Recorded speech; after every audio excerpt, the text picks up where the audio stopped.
Le journal des journaux, la revue du web. Le journal des journaux, la revue du web.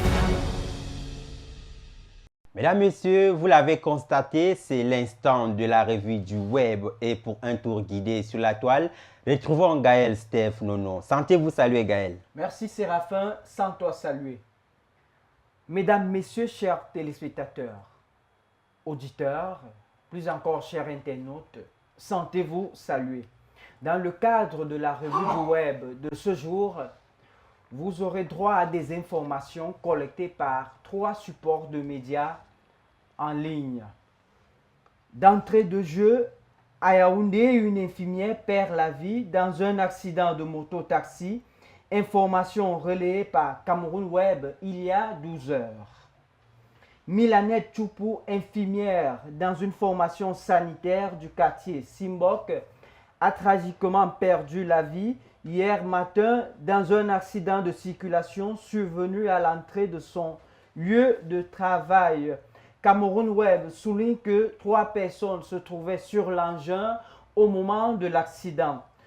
Seule la native du village Bapepa, dans le groupement Bacham Milanais Choupou, en l'occurrence, n'a pas pu succomber à ses blessures. Le journal du Cameroun fait savoir pour sa part que 3 militaires perdent leur vie dans une attaque dans le nord-ouest.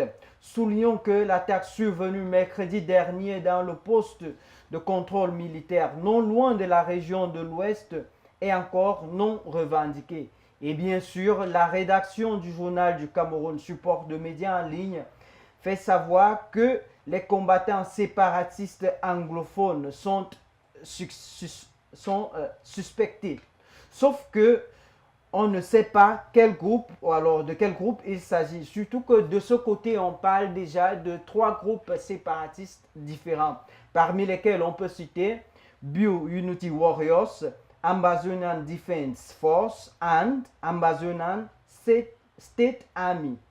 Aucun groupe n'a encore revendiqué l'attaque. Nous soulignons que la crise sécuritaire dans la région du nord-ouest et celle du sud-ouest dure depuis 2016 et les morts se comptent en centaines déjà. Et puis, finalement, en sport, avec All Buzz Africa qui dévoile les artistes qui composeront l'hymne de la Coupe du Monde. Effectivement, Séraphin, après le tube planétaire tel que Waka Waka de Shakira en 2010, We Are On de Pitbull, Jennifer Lopez et Claudia en 2014, ou encore la Copa de la Vida de Ricky Martin en 1998. L'hymne officiel de la Coupe du Monde de football de 2026 est très attendu par des millions de fans à travers le monde. Et l'annonce tant attendue est finalement tombée. La Fédération internationale de football, l'association, la FIFA en l'occurrence, a dévoilé les 2 artistes choisis pour porter la voix de cette compétition historique.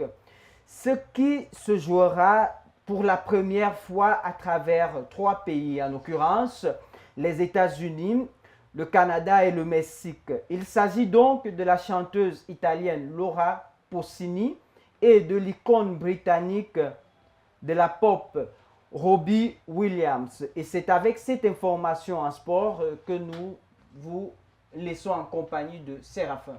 Merci Gaël.